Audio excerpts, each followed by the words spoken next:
Benassia qui drague ouvertement le Paris Saint-Germain, il fallait oser, c'est ton ex qui, fraîchement célibataire, va draguer n'importe qui 10 minutes plus tard. Enfin non, je me corrige, pas n'importe qui, mais ton pire ennemi. Moi je dis toujours la même chose dans le football, il faut pas insulter l'avenir, il faut pas fermer définitivement les portes parce que tu sais pas de quoi seront faites les prochaines années. Mais il y a une différence entre être malin et ne pas fermer la porte, et draguer ouvertement le Paris Saint-Germain et ouvrir en grand la porte alors que t'es encore en poste à l'heure actuelle du côté de l'Olympique de Marseille. C'est dans The Bridge que Benassia a eu cette sortie absolument hallucinante. Je vous laisse la regarder à travers cette citation qui vient d'un article de Eurosport, mais de toute façon, dans The Bridge, ça a été absolument catastrophique. Déjà, t'as Benassia qui est reçu par Aurélien Tchouaméni. Moi, j'imagine un petit débat sur l'UFC, parce qu'on sait que Tchouaméni est un combattant redoutable désormais. Benassia a eu à gérer ça avec le cas Adrien Rabiot, mais il faut croire que l'émission a été tournée avant. Mais pour revenir à des questions sérieuses, on a également la question de la remise en question de Mehdi Benassia.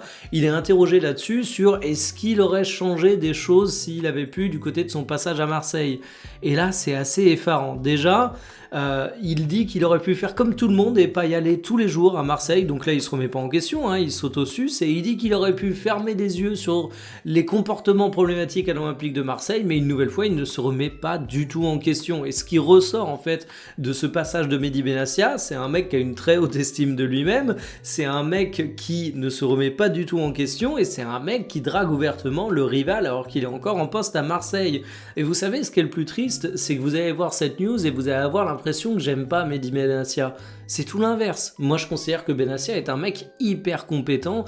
On a beau critiquer la saison marseillaise parce qu'elle a pas réussi à remplir tous les objectifs, à la base, je trouve que Benassia, il a quand même réussi à attirer des joueurs intéressants, il a quand même réussi à apporter un peu de rationalité dans un projet sportif qui était pas évident à bâtir, et je pense que c'est un mec qui a un bel avenir dans le football parce qu'il bosse bien, il a un bon réseau et il sait parler aux joueurs.